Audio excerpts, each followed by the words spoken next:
I like salad. Do you like salad?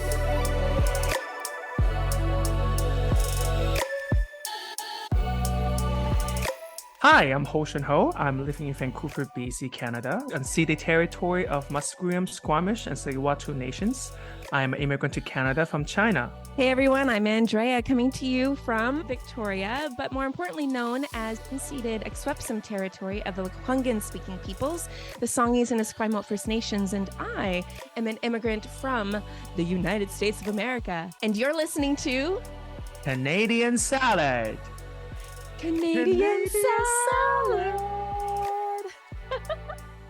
Welcome back, everyone. Thank you so much for joining us, my wonderful Canadian Salad podcast friends. I am sitting with some amazing guests, three dear friends of mine, all from three different countries, who are generously giving me their time and you their time to talk about parenting in Canada. And it's simply just going to be moms. So if you're a guy, I think definitely listen to this because we have a lot of good things to say. But I am very, very excited because I know coming to a new country as an immigrant, maybe without kids, maybe with kids, either way has its challenges, cultural navigation, and just that adaptation piece, not only for yourself, but for the young ones that you care for. So without further ado, I'm going to hand it over to have my three guests introduce themselves. Does anyone want to go first? I can. No? Oh, great. I'm Tabitha. I am from the United States of America. I have one biological child, and we've been in Canada for almost 9 years. 2015. So yeah, Wow. almost 9 years. Okay, 9 years. Wow. Well, welcome very much, Tabitha. And next, I'm Kari. I'm from Jamaica. I have two kids and I've been in Canada almost 6 years. 6 years. That's a good number. I've heard 1 to 4 is kind of the boiling pot of tests to see if it's going to work. But thank you. And last but never least, dear friend. Hi, I'm Fayrouz and I have 4 kids. I came to Canada 2004, so 19 years. Wow. When's your anniversary of arrival? Because it's 2024. So which month did you come? Yes, I arrived. My daughter was 4 months when I came to Canada, so it will be in December. I came in December 2000. Wow. Yes. You going to do anything for that anniversary? No. Don't have to, no pressure. Busy. Yes, exactly. Maybe no one knows. Yeah. Yes, yeah. And Fayrouz, what is your heritage country? I'm from Libya. Okay. We came here to Canada because of my husband's study. He came to study PhD at UVic. So that was the purpose, like 4 years, 6 years maximum. But we end up staying only 19 years. Yeah, just 19. Yeah. That's a long just 4-year term. Yeah, exactly. Yeah. Oh, well, thank you. So the first question I want to ask is if you can remember, maybe a lot has happened since then, but what were the early integration phases like for you when you immigrated with children? Well, since I've been here the shortest, I think I can take that one quicker. So my children, I came when one was 12 and one was 17, and it was very different for both of them, primarily because one was almost finishing high school. So her societal, her communal practices had already been established. She knew how to make friends. She knew how to socialize. She was strong in her culture of who she was. While the 12-year-old I found was still in that phase of searching. So it was a little bit harder for the younger one to integrate, to make friends, to connect. So we had a period for like the first 18 months where she was just in the space of just trying to find, to connect. And then especially moving to a place like Victoria where the Black population is so small, it was challenging for her So I basically experienced two extremes. The older one, I think because the Black population was so small and her personality is a little bit more outgoing, she made friends so easily, and my house was constantly filled with teenagers. Whereas the other one, the younger one, it was the complete opposite, to the point where I started to worry. The dichotomy was very great, primarily because their personalities were different. And then you're also in a different environment, understanding not only culture, you're also in understanding climate, which is so different. You're understanding what's acceptable. So it was different experience for both kids, for me. Yeah. Not to mention you had your own integration, right? And your own navigating Yeah. those spaces, which that is a lot to balance. Fayrouz or Tabitha, can you relate to anything or any additional thoughts to that? For me, it was a little bit different because when I came here, my oldest, she was 4 months, and I had my three other children here. So the fear of losing their culture and not growing around their family and not feeling belongs was bigger than anything else. And I think most of newcomers, people who came to Canada from different culture, especially from the Middle East, this is the biggest fear for all parents, and that their kids will adopt the new culture and they will forget their heritage, culture, their religion, everything. So yeah, but yeah, I can say that I am a lucky parent. My kids is doing well. I didn't have to go through things that other people went through. So yeah, it was not that bad for me. Yeah, to be honest. Yeah. Yeah. Yeah. How about you, Tabitha? Well, I feel like I have kind of two separate integration experiences because my husband and I actually moved here from Asia at the time, working for a nonprofit. And so parenting in a culture that was so different than mine was really difficult. So when I came to Canada, which is different than the States, but far more similar than Canada, it felt like a homecoming in a way, even though I was in an environment that was really different. We actually lived in a remote community with primarily Indigenous neighbors. And we lived in a section of Vancouver Island where you really had to depend on your neighbors because you had to drive hours to get to the grocery store. So if you ran out of sugar, you called your neighbor, that kind of thing. So when my son was young, I felt more of that sense of community because that's just how it was. But then when we moved to the city a couple years ago, it was also during COVID, it was like, oh, we have to learn how this part of Canada is. And, suddenly we have to schedule play dates. You don't just knock on someone's door. And I think, especially in a place like Victoria, it's really expensive and people are working so hard just to pay rent and all of that. It's a lot busier. So I feel like it's harder to connect in some ways. Yeah. And that isolation, you don't have that community default anymore, right? It's very, which I would Right. say, I mean, Jamaica and Libya, would you say are more collective than Canada? Yeah. For sure. Am I right? Okay. Yeah. Yeah, So I that's- remember when she said like knocking on your neighbors to borrow something. This is normal in our country, not yeah. because it's remote, but because we do that a Yeah, lot. yeah. Because Yeah. we feel like we're like family. Neighbors is like family, part of the family. So Yeah. How is it connecting with other moms? My journey's been really hard connecting with moms. I will say, just because I had my baby here, I didn't come to Canada and integrated with children, but I did have to find a whole new set of friends because not all my friends were having babies. So it was just a different experience. Were you able to connect with moms, or how was that experience for you? let's say for me, it was not bad because when I came, I lived in family housing. So there was lots of mom with kids in my kids' age and from my country, from different all over the world. So it was not hard for me to connect to other moms. And I consider myself lucky because I still know most of my friends from that time still till now. So Wow. Oh, really? yeah, Still. yeah, Yeah. That's neat. Yeah. It was a bonding experience. Sounds I feel like the stage that I came, the need to connect with moms was not as great because when you get to like 12 and 18, 17, the children do the connection first and then you meet the parents after. Yeah. So I don't think I had that challenge. I can't really speak to that challenge because the children did the connecting first. And then you probably hear, no, I don't like her. No, that was more my experience instead of us having to connect with moms and then the children connecting through moms. It was a little different. It was the reverse when your children get a little older. They do the connection first and then you meet the parents after. yeah. And then you have to decide Yeah. whether. Yeah.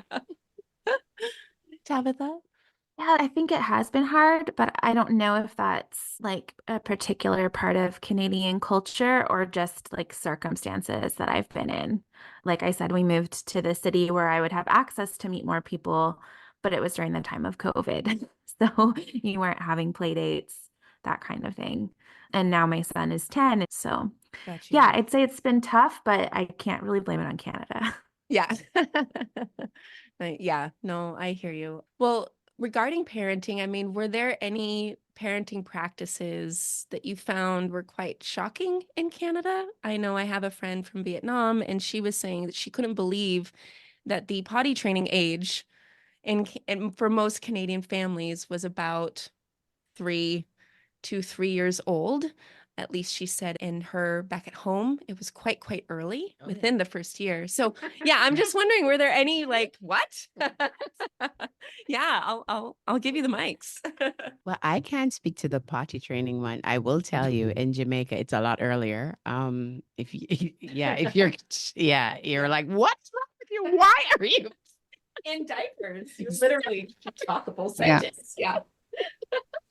But I'll tell you, one of the practices that really startled me a little bit, and it was because, as I said, my children came when I came with my children when they were a little older, one bordering being a teenager and the other one already a teenager. So the practice for me that was quite shocking was I rarely do sleepovers. It's not something that you culturally do a lot. Like my daughter would say, "Can so and so sleep over?" And I'm like, okay. And in my mind, I'm thinking, okay, I have to meet the parents, I have to call them to find out if they need to, it's okay for their kid to sleep over, because that's just something you do. If your child is going to someone's house, you call the parent to make sure we have each other's numbers. You know that my child is going to be there. I need to meet you first, that kind of thing. So one of the things that surprised me was these children showed up at my house and no one called me. And I'm like, where are your parents? I mean, I'm amazing and trustworthy, but Yeah. And so yeah. it got so weird for my daughter when she wanted to sleep over. And I'm like, okay, I need to call the mom. I need to know who's going. I need to know where you are. And when I drop you off, I need to go and meet everyone that's gonna be there. And she's like, oh my God, you're embarrassing me. And I'm like, no, I will not be able to sleep so that we can all have a restful night. Yes. I need to know where you're going. I need to have the numbers of people you're going to. It's just otherwise I will not sleep. So to make sure I get my night's rest. Yeah. Yeah. We don't have sleepovers because we have a big family. So I remember like I will go to my grandma's house to have a sleepover, or all my nephews and family relative will come and have a huge sleepover, but we don't have friends sleepover. We don't have that. Yeah. So this is what I did. I said to all my kids, no sleepover. You can stay and play late. I can come and pick you up if you want, but no sleepover. So it was a rule. And in the beginning, there was like, no, why not me?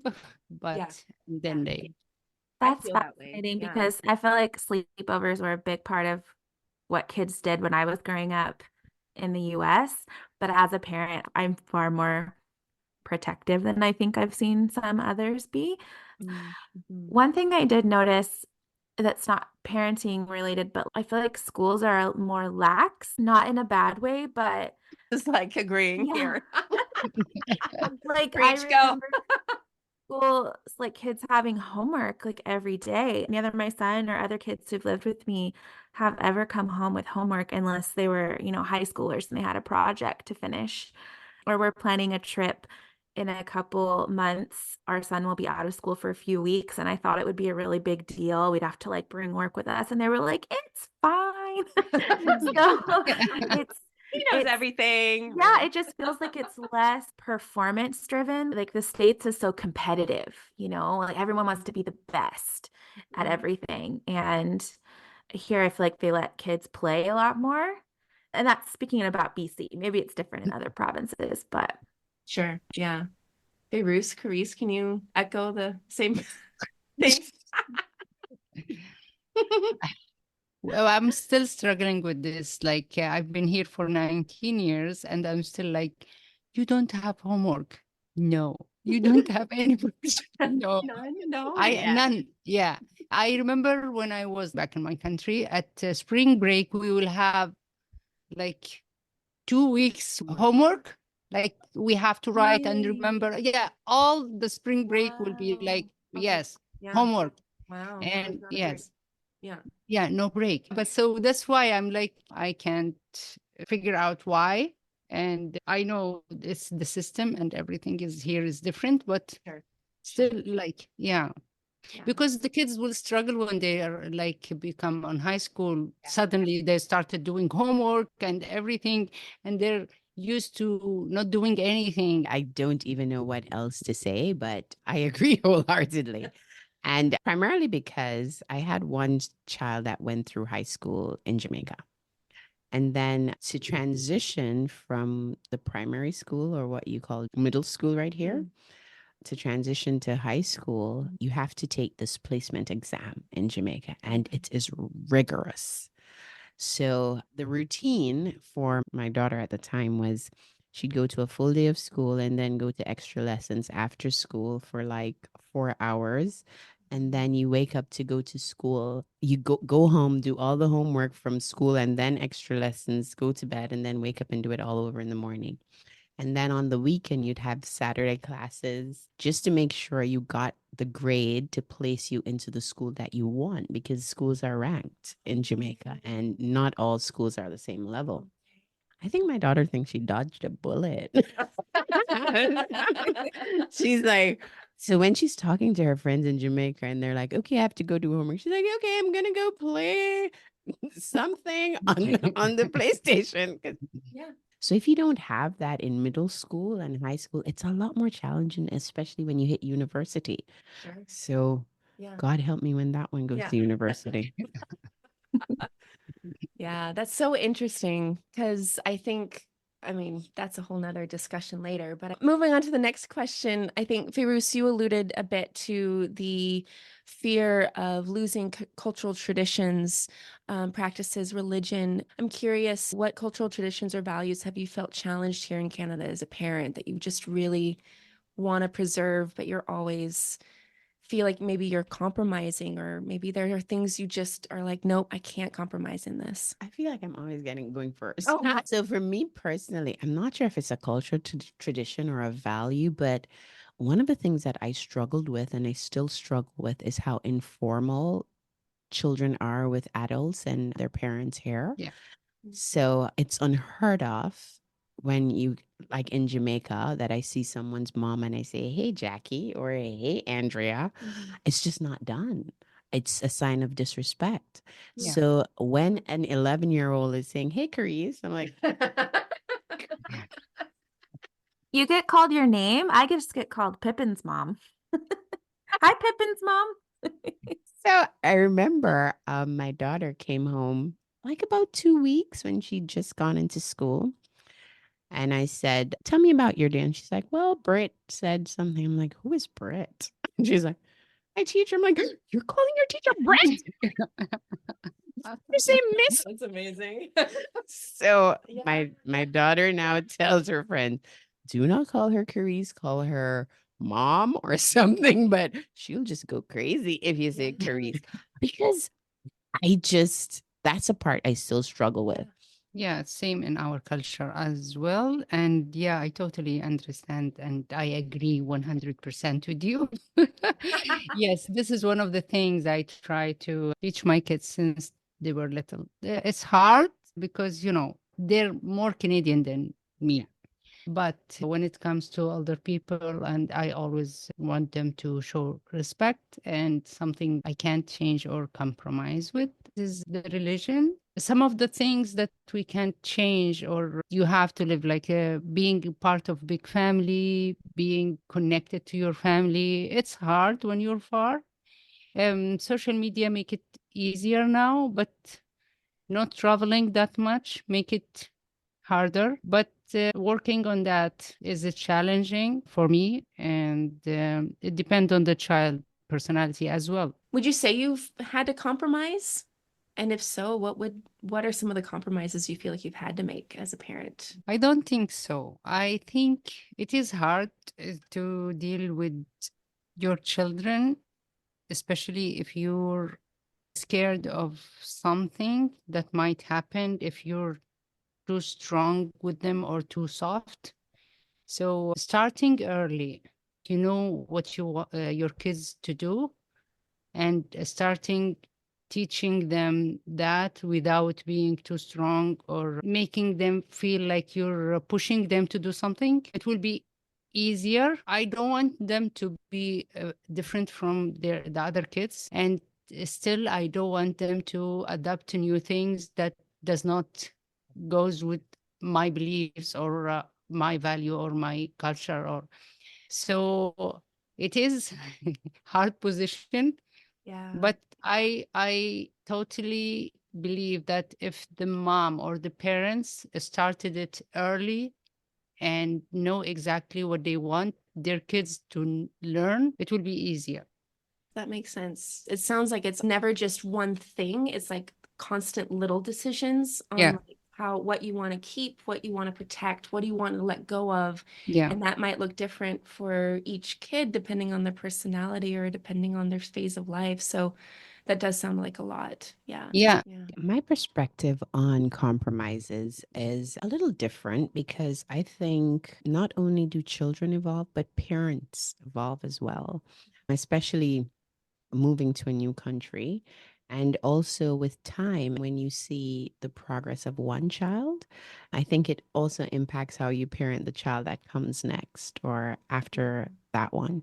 So, in terms of compromises, I'm not really sure if some of the compromises I've made is because of a change in location or just me evolving as a parent.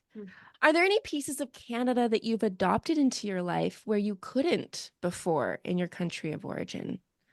Like, is there anything that you've experienced here that you're like, wow, this is really cool that this is a part of my life that I maybe wouldn't have experienced had I stayed back in my country of origin? One thing I saw when I lived on the West Coast, particularly with my First Nations friends, was this willingness to invite people in to their homes, kind of off the cuff, not a lot of planning involved.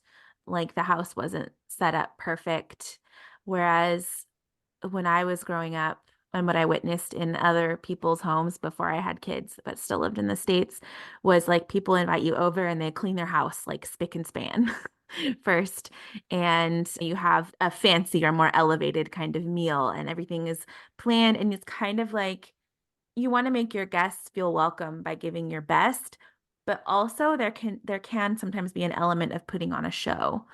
So when I lived on the West Coast, it wasn't like that. It was just like, add another can of beans to the chili, so and so is coming over. And I really, really appreciated that because I used to like want to invite people over more often, but then would think, I don't have hours to clean my house. I really learned that from my friends. And I still prefer to have my house clean when people come over, but it's not a barrier so much anymore. For me, yes, this is one of the things here. If I don't feel like cleaning my house, I don't have to do it because no one will show up. Like there's yes. In my country, it always has to be circly cleaning because we live like all our family around us, and everyone will show up anytime. Not inviting anyone, you have like 15, 20 person in your house. Just this is not a party, it's like family gathering. Yes, like just to drink tea or to, so yes, the house has to be always clean. And but here I don't feel like it. It's okay. Yeah, no one will come. And if someone is coming, they will let you know. So yes, this is one of the things. Yeah, I agree. Well, we're going to wrap up shortly, but the last question would be, do you have any encouragement for immigrant parents raising children in Canada? Because we all know it's not easy. It comes with just so many layers of adapting not only yourself, but then trying to integrate who you are and not losing that, but also inviting other pieces in. So yeah, what would be your encouragement to other parents? So for me, one of the things that I've done, I've always tried to be very intentional about the heritage that they have as Jamaicans, because it's easy to get lost when you're like the only person that's Jamaican in your friend group. So Jamaica is like an experience, right? So everyone is always fascinated that you're Jamaican, whether it's the music or the food or Usain Bolt or Bob Marley. There's always something. Everybody says, "Oh, you're Jamaican." So I think it's important to always keep that cultural heritage alive in your children. There's always some Jamaican music playing in my house. I only mostly cook Jamaican food primarily because I like it, right? And it's what I know. The more you can encourage your children or keep practices that embrace your culture and showcase your culture, do it, because that will be the identity that they hold on to. That's been my experience. Otherwise, if you're constantly trying to fit because you don't know where you fit, it will lead to so much confusion. So that would be my advice, especially for immigrant parents. For me, the advice is, as I said before, know what you want to pass to your children. What is the most important thing? And what is the things that you can let go of? So you know that your children won't be always saying, no, don't do this and don't do that. And it has to be like, you have to be with your partner on the same page. This is another thing, because there's other challenges between parents also. Like one of the parents does not care and the other one wants. This is another pressure on parents. So being on the same page is important. Knowing what you want to pass is important. And don't stress yourself. Try your best. And I think this is what I want to advise them. Yeah. Because otherwise it will be so long, another hours. Yeah. So 10 more podcasts about it. Yeah. Totally. yes, yeah, maybe part 2. Yeah, exactly. I think part of the beauty of Canada is seeing a lot of difference and different ways of being in the world, but some of those might conflict with your own values or your own culture that you're trying to create in your family. So I think just a really helpful phrase for me with my son has been, oh, in our family, we do something this way.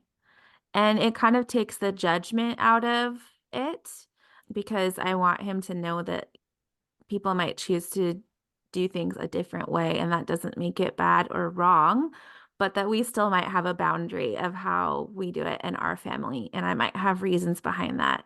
And so I think cultivating an open-heartedness towards difference, but still trying to maintain, like Fayrouz said, what do you value? What is important to you that you want to pass on, but not in a way that makes your child feel like it's them against something else or against others who are different. So yeah, in our family, we do this. That's my catchphrase. There are different kinds of integration. I mean, I know there's like assimilation where it's just like, just be like everyone else, blend in, don't stick out, and I think there might be at times where that thought passes through, like it might quote unquote be easier because then I don't have to navigate these nuances. but then that's not necessarily who you are either. So then denying yourself is not what integration, or that's not what immigrants, I think, deserve. They deserve to live as they are and to be accepted and welcomed and included as they are without having to compromise themselves. So thank you all so much. Honestly, I have loved this conversation. I've loved hearing all of your perspectives, all beautiful and good. And I think there's just such a wealth of experience in this session. I would say in this room, but we're all other places right now. So we're going to end. I don't know if you listen to the podcast, no pressure. You don't have to say that you don't or that you do. I would not be offended, but we end every podcast with a quiz. Canadian Salad Pop Quiz. So do your best to guess, and the winner gets, well, all of you will get a coffee date with me, but No pressure. yes, yeah. So my first question is, and I hope I can hear everyone's answer. So Stats Canada recently came out with the average cost of having a child in Canada. What is the average cost of having one child in Canada? This was the brackets that they gave, 0 to 17. What is the total cost on average? Can I get a hint? Get a hint? Between this and that, this number. Between $0 and $1 million. Oh, million. gosh. $1 million. A million.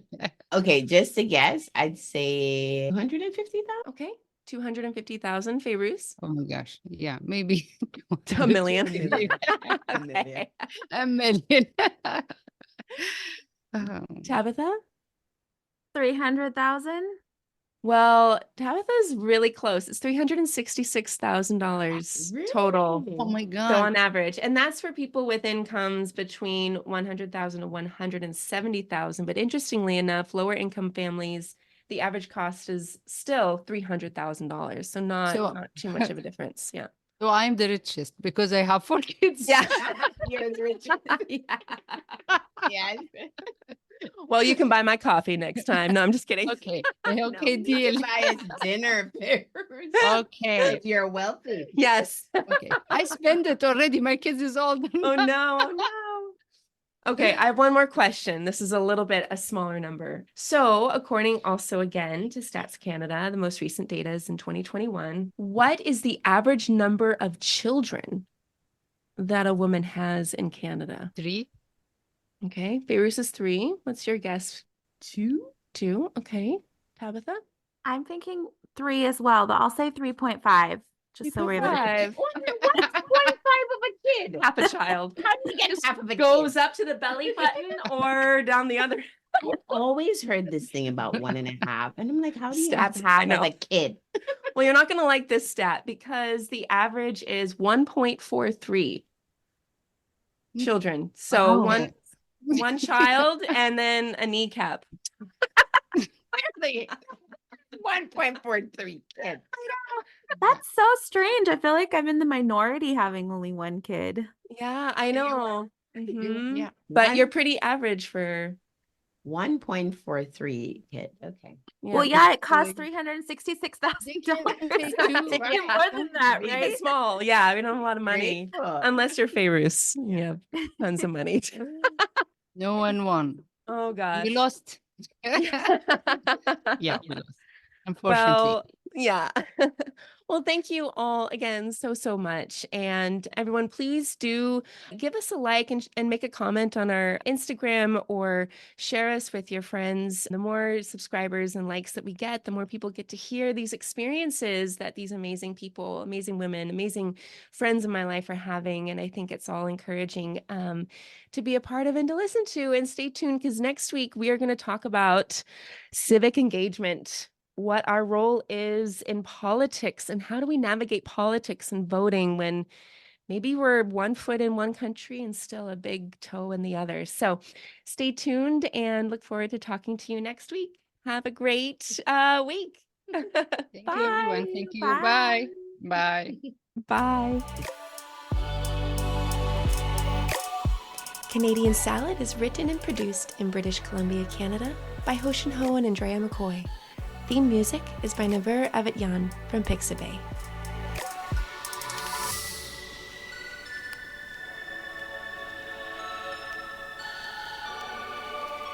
This has been a good Drinklin production.